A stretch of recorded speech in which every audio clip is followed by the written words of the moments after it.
नमस्कार दोस्तों, जय श्री श्याम। जैसा कि आप सभी की डिमांड थी कि sir Motilal Oswal mid cap का फंड है काफी नेगेटिव जा रहा है, इस पे जल्द से जल्द वीडियो लेके आओ। तो यहाँ पे सबसे बड़ी दिक्कत परेशानी ये है, काफी निवेशक की क्वेरी है कि sir Motilal Oswal mid cap fund की बात करें तो यहाँ पे कंटिन्यू एक महीने की हमको जो गिरावट देखने को मिली है, वो गिरावट अगर हम इसके बेंचमार्क के अकॉर्डिंग देखें तो बेंचमार्क से 2 गुना यहाँ पे हमको डाउनफॉल नजर आया है, नेगेटिव वैल्यू नजर आई है। तो सर इस पर्टिकुलर फंड में हमको कंटिन्यू करना चाहिए या यहां से एग्जिट ले लेना चाहिए? तो आज की वीडियो में कंप्लीट आपको बताएंगे। देखो, आज की हमारी ये वीडियो है, कंप्लीट रिव्यू करेंगे और थोड़ा एडवांस वीडियो होने वाला है। अगर आप वीडियो को आखिरी तक वॉच करते हो तो आपको खुद को पता पड़ जाएगा कि यहाँ पे कंटिन्यू रखना चाहिए या यहाँ से पैसा निकाल लेना चाहिए। इसलिए पूरा वीडियो वॉच करना, बिल्कुल भी स्किप मत करना। तो चलिए शुरू करते हैं आज की हमारी वीडियो को। आप सिंपली देख लीजिए, पहले हम थोड़ी बेसिक डिटेल की बात करेंगे, धीरे धीरे करके हम थोड़ा फंडामेंटल उसको हाई लेवल तक लेके जाएंगे। हमारा पर्टिकुलर फंड है Motilal Oswal mid cap fund. हम डायरेक्ट प्लान की बात कर रहे हैं, रेगुलर की बात नहीं कर रहे हैं। चलिए इस पर्टिकुलर फंड की बात करें तो देख लीजिए, ये 24 फरवरी 2014 को ये फंड लॉन्च हुआ था और ऑलमोस्ट अगर हम देखें तो यहाँ पे 11 साल कंप्लीट होते हुए आपको नजर आएंगे। मतलब फरवरी 2025 के अंदर इस पर्टिकुलर फंड को 11 साल कंप्लीट हो जाएंगे, लेकिन हम जितनी भी कैलकुलेशन करेंगे अभी हम 10 साल के अकॉर्डिंग करेंगे। चलिए, अगर इस पर्टिकुलर फंड में आपने पैसा निवेश कर रखा है तो देख लीजिए 90.8% पैसा आपका कहां पे निवेश हुआ है, सिर्फ इक्विटी के अंदर। इसमें अगर आप सोचोगे कि डाइवर्सिफिकेशन देखने को मिले तो डाइवर्सिफिकेशन आपको देखने को नहीं मिलेगा, बिकॉज आपका पैसा सिर्फ और सिर्फ इक्विटी में लगेगा। अगर आपका पैसा इक्विटी में लग रहा है तो नॉर्मल सी बात है, आपका पैसा स्टॉक्स के अंदर लग रहा है। अगर यहाँ पे असेट्स एलोकेशन देखें तो यहाँ पे देख लीजिए, सबसे ज्यादा आपका जो पैसा लग रहा है वो लग रहा है मिड कैप कैटेगरी में 61.94%। अगर स्मॉल कैप की बात करें तो ना के बराबर लग रहा है 0.1% और लार्ज कैप में आपका पैसा लग रहा है 28.76% का। मतलब वेटेज के अकॉर्डिंग देखो, अगर असेट्स एलोकेशन देखें तो यहाँ पे जो स्मॉल कैप है, जहां पे काफी ज्यादा हमको रिस्क देखने को मिलता है, वॉलेटिलिटी देखने को मिलता है, ऐसे स्टॉक्स में आपका पैसा नहीं लग रहा है। उसके बाद भी अगर देखें तो काफी ज्यादा यहाँ पे गिरावट हमको देखने को मिल रही है, जिसके बाद हम वीडियो के आगे करेंगे। अगर हम देखें इक्विटी के बाद पर्टिकुलर फंड है वो कैश कितना होल्ड कर रहा है, तो 9.1% कैश होल्ड कर रहा है। अब यहाँ पे देखो, अगर होल्डिंग की संख्या देखोगे, स्टॉक्स की संख्या देखोगे तो 26 आपको देखने को मिलेगी। काफी टाइम से वो नंबर है 26 ही आपको नजर आएगा, लेकिन ऐसा नहीं है कि 26 नंबर है तो कैश होल्डिंग है यहाँ पे कम ज्यादा हो सकती है, बिकॉज पर्टिकुलर फंड मैनेजर क्या करते हैं, जो होल्डिंग की संख्या है इसको इंक्रीज और डिक्रीज नहीं कर रहे, लेकिन उसके अंदर जितने भी स्टॉक्स हैं, जो 26 स्टॉक्स हैं, उनका जो वेटेज है वो कम ज्यादा करते रहते हैं। इसलिए क्या है, मार्केट करेक्शन के टाइम में देखें, अगर पर्टिकुलर फंड के पास अगर 9.1% कैश होल्ड है तो एक ये बहुत अच्छी बात है, जिससे लिक्विडिटी की प्रॉब्लम नहीं आएगी। अगर सडनली कोई रिटर्न निवेशक अपना पैसा निकालते हैं और यहाँ पे एक अपॉर्चुनिटी है कि भैया मार्केट में अगर कोई बड़ी ज्यादा गिरावट आती है तो इनके पास इतना पैसा है, एक अपॉर्चुनिटी के रूप में वो पैसा डालेंगे मार्केट में, जिससे फ्यूचर में अच्छी खासी ग्रोथ देखने को मिलेगी। अगर पर्टिकुलर फंड की बात करें तो एयूएम बहुत अच्छा देखने को मिलेगा, 26,421 करोड़ का। मतलब काफी निवेशक ने यहाँ पे भर भर के पैसा क्या है, निवेश करा है। पर्टिकुलर फंड के बेंचमार्क की बात करें तो Nifty mid cap 150 total return index, मतलब अगर आप पर्टिकुलर फंड अगर इसके बेंचमार्क में देखोगे तो 150 कंपनी आपको देखने को मिलेगी, लेकिन आपका जो पैसा निवेश होगा सिर्फ 26 स्टॉक्स के अंदर आपका पैसा निवेश होगा। अगर एक्सपेंस रेशो की बात करें तो डायरेक्ट प्लान है 0.65% का एक्सपेंस रेशो, जिससे आपको कोई दिक्कत परेशानी नहीं आएगी। फंड मैनेजर की बात करें तो यहाँ पे 4 फंड मैनेजर आपको देखने को मिलेंगे, देख लीजिए, लेकिन यहाँ पे 2 फंड मैनेजर ऐसे हैं, एक तो देख लीजिए मार्च 2018 में नियुक्त करे गए थे निकेत जी, जिनको कंप्लीट पता है कि भैया 2018 के अंदर पर्टिकुलर जो मार्केट था वो कैसा था इस फंड का और अभी करंट टाइम में क्या कंडीशन है। 2022 में देख लीजिए राकेश जी आए थे। अगर राकेश जी की बात करें तो मोतीलाल ओसवाल की जो एएमसी है, एक तरीके से इनके जो मेन फंड मैनेजर है यही है, काफी अच्छे तरीके से काफी फंड्स हैं उनको ये मैनेज करते हुए आ रहे हैं। चलिए, अब यहाँ पे अगर हम बात करते हैं कि सर अगर इस पर्टिकुलर फंड में अगर आज से 10 साल पहले हमने एसआईपी कराई होती तो आज के टाइम में टोटल कॉर्पस कितना बन गया होता। तो देख लीजिए, अगर मान लेते हैं आपने 5,000 रुपए की एसआईपी कराई होती तो टोटल 6 लाख रुपए आपने जमा कराए होते। अगर 10 साल का अगर हम इसका एवरेज रिटर्न देखें तो टोटल आपका कॉर्पस क्रिएट होता 20,92,000 रुपए का। अगर यहीं हम बात करें कि सर इस पर्टिकुलर फंड में निवेश ना करके अगर इसके कैटेगरी का हम रिटर्न देखें तो कैटेगरी के हिसाब से आपका जो कॉर्पस बनता वो 15,78,000 रुपए का बनता। मतलब अगर हम देखें लॉन्ग टर्म में तो कैटेगरी के अकॉर्डिंग काफी अच्छा परफॉर्म करा है, निवेशकों को अच्छी खासी वेल्थ बना के दी है। अगर 1 लाख रुपए की आप यहाँ पे लमसम करते तो टोटल आपकी वेल्थ बनती 10 साल में 5,92,000 रुपए की। अगर यही हम कैटेगरी का रिटर्न देखें तो 4,16,000 रुपए। मतलब कैटेगरी को हमेशा बीट करता हुआ आया है लॉन्ग टर्म के अंदर, लेकिन शॉर्ट टर्म में देखें तो नेगेटिव रिटर्न मिल रहा है, जिसकी बात अभी हम आगे करेंगे। देख लीजिए वो चीज आ चुकी है। अगर यहाँ पे हम रिटर्न्स की बात करें तो यहाँ पे पर्टिकुलर फंड का रिटर्न है और यहाँ पे बेंचमार्क का रिटर्न है। अब 10 साल का रिटर्न देखो, 5 साल का देखो, 3 साल का देखो, ठीक है।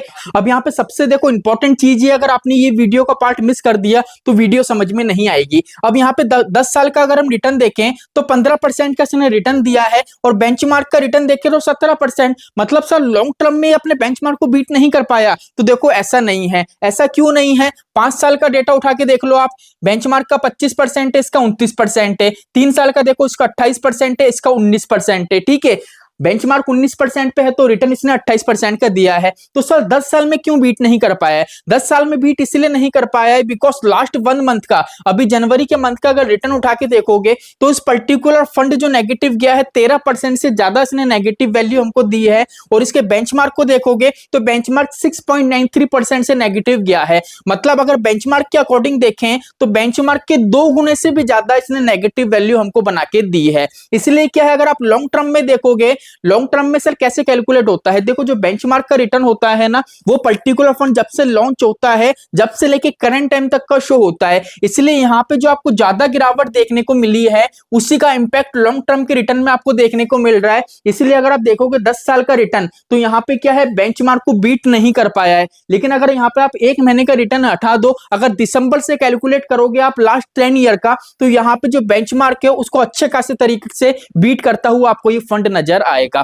तो यहां तक की कहानी समझ में आ गई। अब यहां पे बात निकल के आती है कि सर पर्टिकुलर अगर हम इस फंड की बात करते हैं, यहाँ पे इसने बेंचमार्क से भी काफी ज्यादा नेगेटिव वैल्यू क्रिएट करके दिए, तो सर ऐसा क्यों हो रहा है? तो देखो इसकी बात हम वीडियो के आगे करेंगे, देख लीजिए। अगर यहाँ पे बात करें तो 26 स्टॉक्स आपको देखने को मिलेंगे। चलिए अब यहाँ पे देख लीजिए, ज्यादा आपको क्या है नेगेटिव वैल्यू फेस करने पड़ी है बिकॉज पर्टिकुलर फंड में स्टॉक्स कितने हैं, 26। और यहाँ पे बेंचमार्क की बात करें तो बेंचमार्क में कम गिरावट हुई है बिकॉज यहाँ पे कितने हैं, 150 स्टॉक्स, ठीक है। अब यहाँ पे सर गिरावट इसलिए भी हमको देखने को मिली है बिकॉज यहाँ पे हमको जो 26 स्टॉक्स देखने को मिले हैं उसमें से जो टॉप 4 स्टॉक्स हैं वहां का वेटेज देखें तो देख लीजिए, कल्याण ज्वेलर्स हो गया 9% से ज्यादा है, ठीक है। कोफोर्ज हो गया इसमें 9% से ज्यादा है, ठीक है। पॉलीकैप इंडिया हो गया इसमें 8% से ज्यादा है, यहाँ पे ट्रेंड हो गया इसमें 8% से ज्यादा है। और यहाँ पे जितना भी वेटेज है वो टॉप 4 स्टॉक है, काफी ज्यादा ये डाउन जा रहे हैं, नेगेटिव वैल्यू प्रोवाइड कर रहे हैं। अब यहाँ पे देखो होल्डिंग की संख्या कितनी है, हमारे पास 26 है।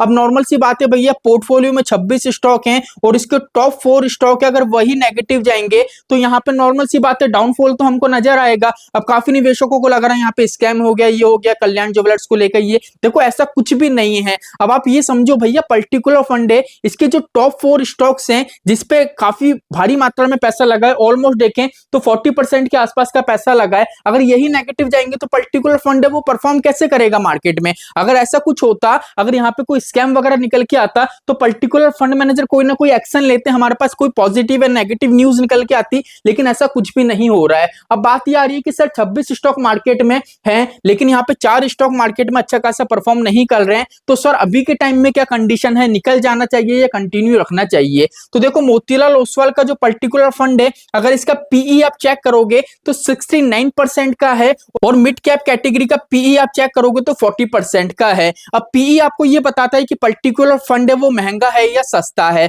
अगर यहाँ पे हम बेंचमार्क देखें तो बेंचमार्क का पीई है 40.80% का, ठीक है, लेकिन हमारे पर्टिकुलर फंड का है 69.32% का। मतलब अगर हम कैटेगरी के हिसाब से देखें, हमारा जो पर्टिकुलर फंड है वो अभी के टाइम में काफी ज्यादा महंगा है। अब महंगा क्यों है वो मैंने कंप्लीट आपको बता ही दिया है, किस तरीके की कंडीशन चल रही है। चलिए अब आगे की तरफ थोड़ा रेशो देखते हैं जिससे आपका कंसेप्ट और ज्यादा क्लियर होगा। अगर बीटा की बात करें तो पर्टिकुलर फंड का बीटा है 0.83% का और यहाँ पे कैटेगरी का देखें तो 0.91% का बीटा है। मतलब कैटेगरी के अकॉर्डिंग देखें तो काफी कम बीटा है, तो एक बहुत अच्छी बात है, पर्टिकुलर फंड में आपको रिस्क से वो कम देखने को मिलेगा। चलिए अब यहाँ पे शार्प रेशो की बात करें तो पर्टिकुलर फंड का शार्प रेशो है 1.73% का और इसके कैटेगरी का शार्प रेशो है 1.08% का। अब यहाँ पे ये चीज देखो, इसका जो कैटेगरी का आप देखोगे शार्प रेशो, उससे ज्यादा आपको शार्प रेशो देखने को मिलेगा। अब शार्प रेशो क्या होता है, जैसे मान लीजिए आज आपने 100 रुपए निवेश करे, आपको 20 रुपए का रिटर्न मिला,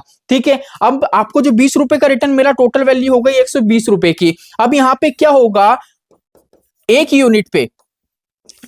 यूनिट पे जो आपको रिटर्न मिला है 20 रुपए का, इस रिटर्न को लेने के लिए फंड मैनेजर ने पर यूनिट मार्केट से कितना रिस्क लिया है, 1.73%। अभी क्या होगा, ये परसेंटेज जितनी ज्यादा कम होगी उतना ही फंड ये माना जाएगा कि मार्केट से कम रिस्क लेके हमको रिटर्न बना के दे रहा है। तो अभी के टाइम में देखोगे तो रिस्क यहाँ पे थोड़ा आपको ज्यादा देखने को मिलेगा, बिकॉज इसका जो कैटेगरी का शार्प रेशो है उससे थोड़ा ज्यादा शार्प रेशो आपको यहाँ पे नजर आएगा। अब मुद्दे वाली बात निकल के आती है कि सर यहाँ से एक्सिट करना चाहिए या इसको कंटिन्यू करना चाहिए। देखो अभी तक हमने जितना भी फंडामेंटल देखा है उस अकॉर्डिंग यहाँ पे हम ये बोल सकते हैं कि अगर आपका लॉन्ग टर्म का विजन है तो उसको कंटिन्यू रख सकते हो, बिकॉज इस पर्टिकुलर फंड के अगर लॉन्ग टर्म के आप रिटर्न देखोगे तो लॉन्ग टर्म में इसने अच्छा खासा परफॉर्म करा है। लेकिन अगर आप सोच रहे हो मैं 1 साल 3 साल के लिए कैरी करूं तो ये पर्टिकुलर फंड आपके लिए नहीं है, इससे दूर रहोगे वही ज्यादा बेटर रहेगा। लॉन्ग टर्म का टारगेट है तो उसको कंटिन्यू कर सकते हो, बिकॉज अभी कल्याण ज्वेलर्स वगैरह का जो भी स्कैम वगैरह चल रहा था कि बातचीत करके फंड मैनेजर से बातचीत करके पोर्टफोलियो में शामिल कर लिया,